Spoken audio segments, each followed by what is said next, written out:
ओम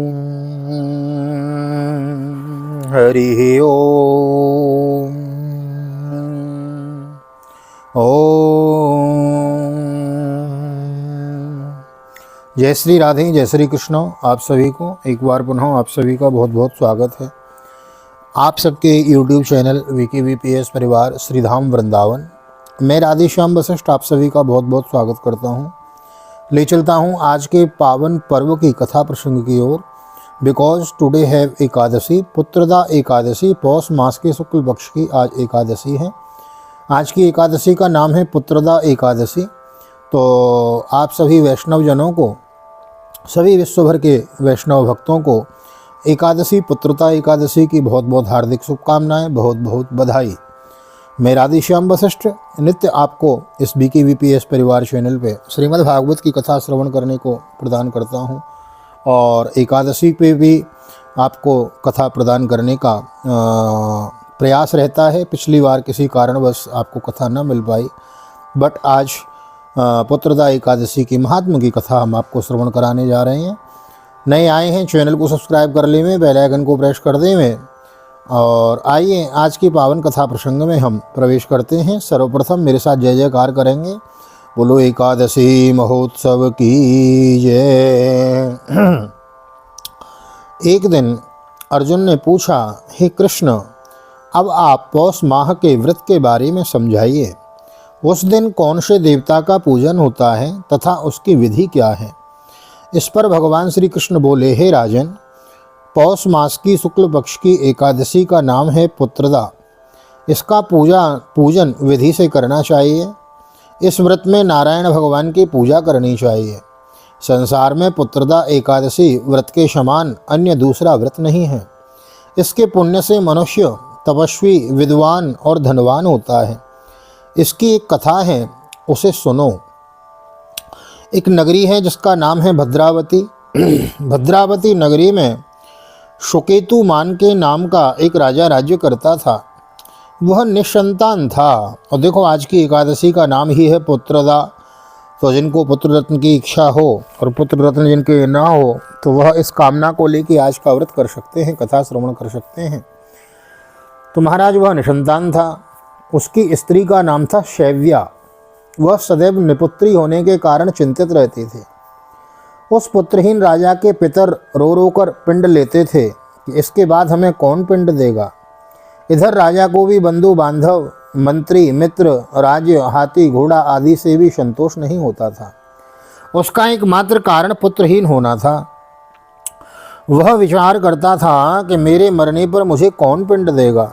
बिना पुत्र पितरों और देवताओं को से उर्ण नहीं हो सकते।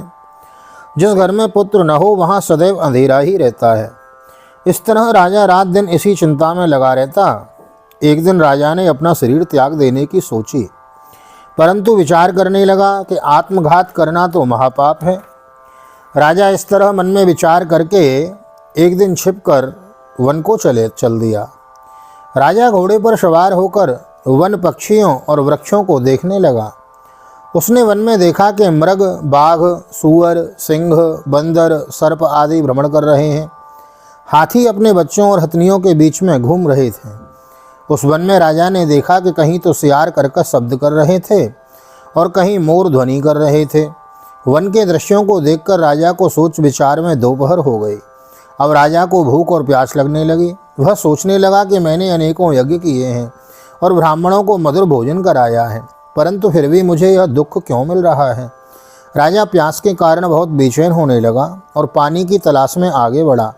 कुछ ही आगे जाने पर उसे एक सरोवर मिला। उस सरोवर में कमल खिल रहे थे। उस सरोवर में सारस, हंस, मगरमच्छ आदि जल क्रीड़ा कर रहे थे। उस सरोवर के चारों तरफ मुनियों के आश्रम बने थे। उस समय राजा के दाहिने अंग फड़कने लगे। राजा मन में प्रसन्न होकर सरोवर के किनारे बैठे हुए मुनियों को देखकर घोड़े से उतरा और दंडवत करके उनके सम्मुख बैठ गया। राजा को देखकर मुनीश्वर बोले, हे राजा, हम तुमसे अत्यंत प्रसन्न हैं। तुम इस जगह कैसे आए हो, सो कहो। इस पर राजा ने उनसे पूछा, हे मुनीश्वरों, आप कौन हैं और किस लिए यहाँ पधारे हैं। तो मुनि बोले, हे राजन, आज पुत्र की इच्छा करने वाले को उत्तम संतान देने वाली पुत्रदा एकादशी है। हम लोग विश्वदेव हैं और इस सरोवर पर स्नान करने आए हैं। इस पर राजा बोला, हे मुनीश्वर, मेरे भी कोई पुत्र नहीं है। यदि आप मुझ पर प्रसन्न हो तो एक पुत्र का वरदान मुझे भी दे दीजिए। देखो, संत तपोधन होते हैं, महात्मा तपोधन होते हैं। यदि हमारे जीवन में कोई संकट है, विपत्ति है, और हम यदि किसी संत महात्मा की शरण में जाते हैं और संत यदि कह दें सच्चे मन से कि जाओ तुम्हारा कल्याण हो, तुम्हारी इच्छा पूरी हो, तो फिर भगवान को भी उस कार्य को पूरा करना होता है। तो महाराज, इस पर राजा बोला कि हे मुनीश्वर, बड़ी कृपा की बात है, मेरी भी कोई पुत्र नहीं है। यदि आप मुझ पर प्रसन्न हो तो एक पुत्र का वरदान दे दीजिए।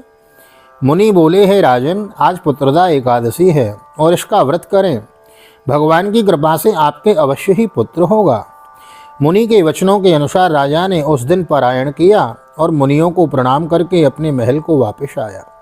रात्रि में रानी ने गर्भ को धारण किया और 9 माह के पश्चात उसके उत्तम पुत्र रत्न पैदा हुआ। वह राजकुमार बड़ा होने पर अत्यंत वीर, धनवान, यशस्वी और प्रजा का पालक हुआ। भगवान श्री कृष्ण बोले, हे राजन, पुत्र की प्राप्ति के लिए पुत्रदा एकादशी का व्रत करना चाहिए। जो मनुष्य इसका महात्म श्रवण व पठन करते हैं उनको स्वर्ग में वास मिलता है। यह लोक में सभी सुखों की प्राप्ति और मृत्यु पर्यंत परलोक में भगवान के धाम की प्राप्ति हमें होती है। ऐसी इस कथा की विशेषता है। तो बोलो पुत्रदा एकादशी महोत्सव की जय। तो जिनके घर संतान नहीं है, जो संतान सुख चाहते हैं, या अपने जानने वाले हैं, पहचान वाले हैं जो संतानहीन हैं, उनको यह कथा अवश्य श्रवण कराएं, इस व्रत के बारे में बताएं, जिससे कि उन्हें भी पुत्रदा एकादशी के फलस्वरूप पुत्र रत्न की प्राप्ति होवे और उनके घर में भी सुख शांति समृद्धि बढ़े। ऐसी मेरी ठाकुर जी के चरणों में विनती प्रार्थना। नए आए हैं, चैनल को सब्सक्राइब कर लें। प्रातःकाल आपको श्रीमद् भागवत की मूल कथा, मूल पाठ श्रवण करने को मिलता है, उसको अवश्य श्रवण करें और कमेंट में एकादशी महोत्सव की जय लिख दें। मिलते हैं अगली वीडियो में, तब तक के लिए श्रीधाम वृंदावन से आप सभी को हृदय से प्यार भरी जय श्री राधे, जय श्री कृष्ण, हरि ओम।